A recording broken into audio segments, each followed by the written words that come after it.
아침에 눈을 뜨면 제일 먼저 드는 생각이 뭔지 아십니까? 예전에는 오늘 뭐 해 먹지? 몸은 좀 괜찮나?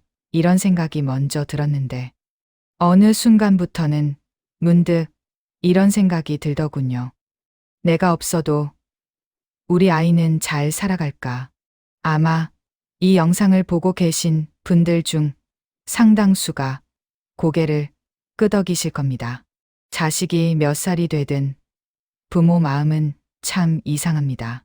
40이 넘고 50이 넘은 자식인데도 여전히 마음 한구석에는 걱정이 남아 있습니다.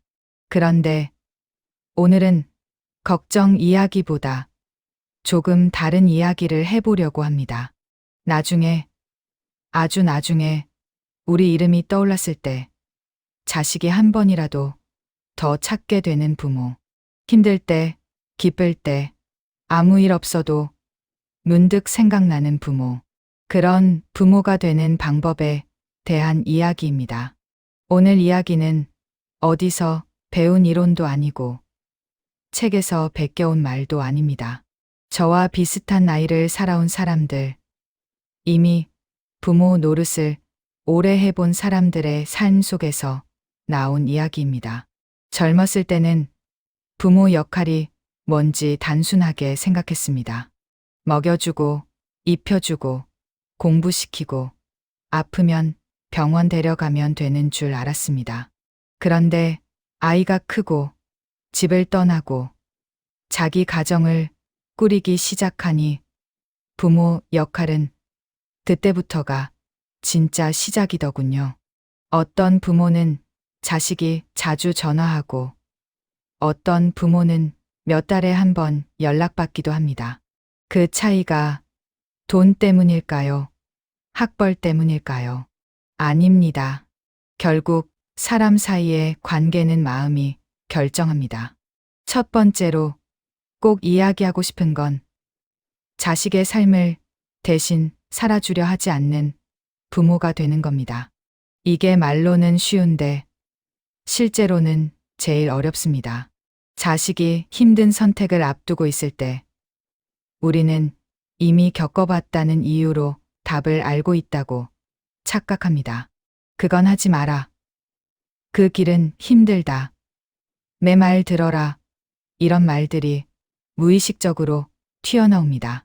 물론 걱정해서 나오는 말이죠. 그런데 자식 입장에서는 이렇게 느낍니다. 아, 또 내 인생을 통제하려는구나. 그러면 마음의 문을 살짝 닫아버립니다. 완전히 닫지는 않아도 중요한 이야기는 안 하게 됩니다. 나중에는 좋은 일도 힘든 일도 부모에게 말하지 않습니다. 대신 친구나 배우자에게만 털어놓죠. 자식이 평생 찾는 부모는 조언을 안 하는 부모가 아니라 물어보기 전까지 기다릴 줄 아는 부모입니다. 자식이 엄마, 아빠는 어떻게 생각해? 라고 물어볼 때 그때 말해주는 겁니다. 그 전까지는 그저 들어주고 그렇구나, 많이 고민했겠다. 이런 말만 해주는 게 오히려 관계를 오래갑니다. 이걸 깨닫는데 저는 정말 오랜 시간이 걸렸습니다. 두 번째는 자식 앞에서 자신의 삶을 함부로 버리지 않는 부모입니다.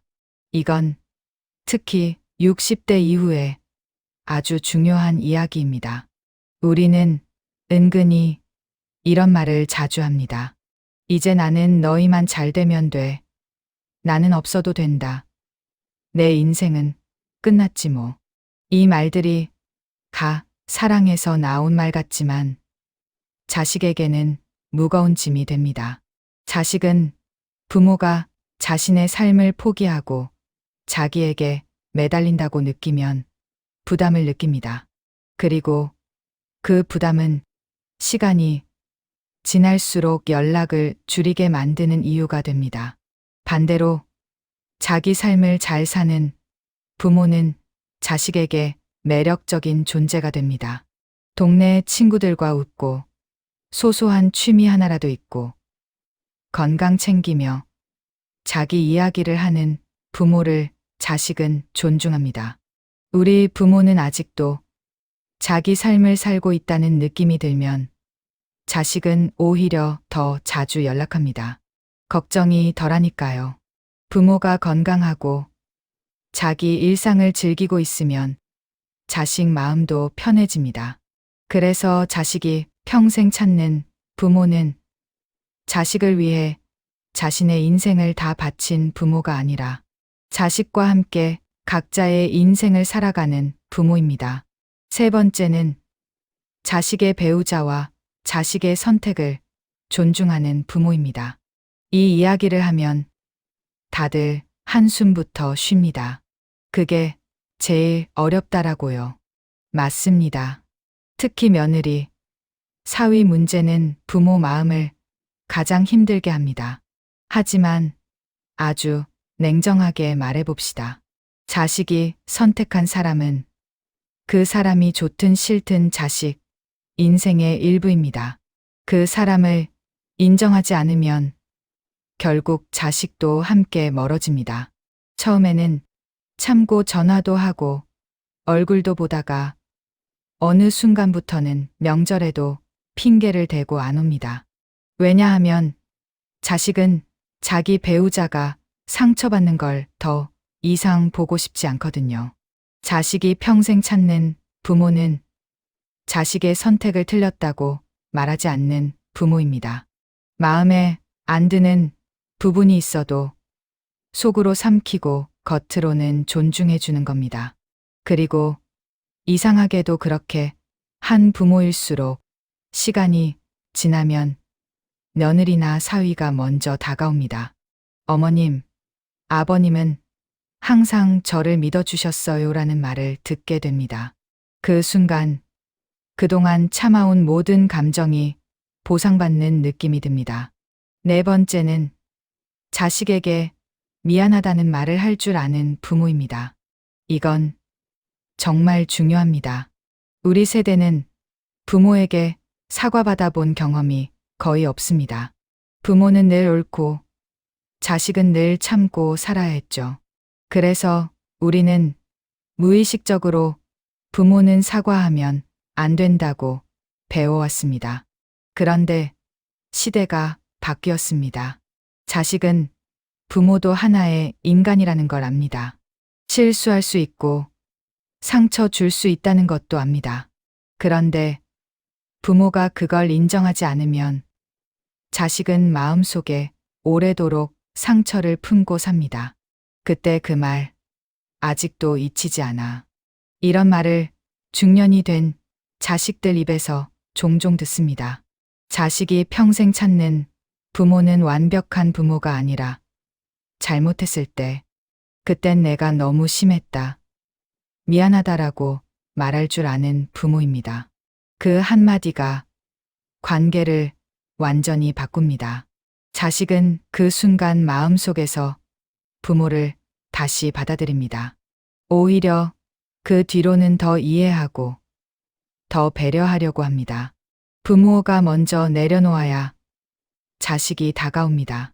다섯 번째는 자식에게 기대를 요구로 바꾸지 않는 부모입니다. 우리는 자식에게 많은 기대를 합니다. 이 정도는 해줘야지. 부모한테 이 정도는 해야지. 이런 말 너무 익숙하지 않습니까? 그런데 기대가 요구가 되는 순간 관계는 의무가 됩니다. 의무가 되면 마음은 멀어집니다.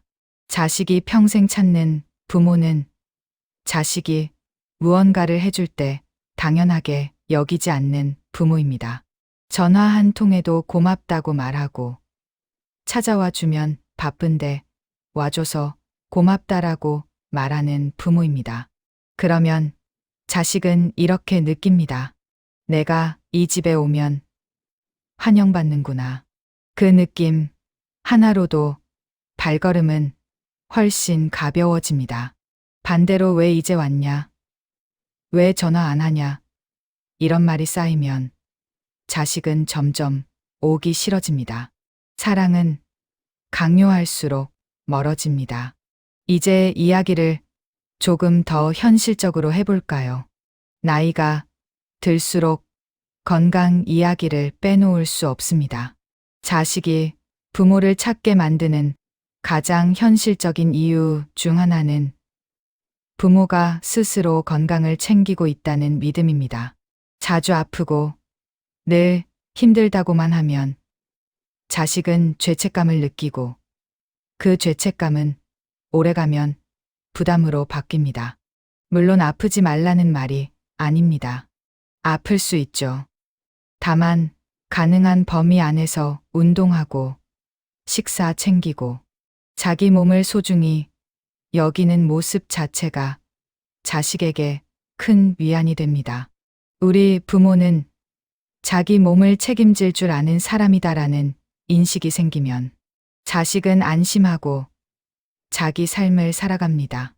그리고 그 여유가 생길 때 부모를 더 자주 떠올립니다. 이 모든 이야기를 관통하는 핵심은 하나입니다. 자식이 평생 찾는 부모는 자식을 붙잡으려는 부모가 아니라 언제든 돌아올 수 있는 자리를 만들어주는 부모라는 겁니다. 문을 활짝 열어두되 잡아당기지 않는 것. 말로는 간단하지만 마음으로 실천하기는 쉽지 않습니다. 저 역시 아직도 연습 중입니다. 가끔은 괜히 한마디 더 했다가 후회하고 전화 끊고 나서 혼자서 그 말은 하지 말 걸 하기도 합니다. 하지만 괜찮습니다. 중요한 건 완벽함이 아니라 방향입니다. 혹시 지금 자식과의 관계가 예전 같지 않다고 느끼시는 분이 계시다면 너무 자책하지 마세요. 관계는 언제든 다시 부드러워질 수 있습니다. 오늘 당장 거창한 행동을 할 필요도 없습니다. 다음에 통화할 때 한마디만 바꿔보세요. 너 잘하라고 하는 말이야. 대신 내 생각이 궁금하다라고 말해보는 겁니다. 그 작은 변화가 관계를 조금씩 바꿉니다. 마지막으로 이 말을 꼭 전하고 싶습니다. 부모로서의 역할은 나이가 들수록 줄어드는 게 아니라 형태가 바뀌는 겁니다. 어릴 때는 보호하는 역할이었다면 지금은 믿어주는 역할입니다. 자식이 평생 찾는 부모는 결국 자식을 가장 오래 믿어준 사람입니다.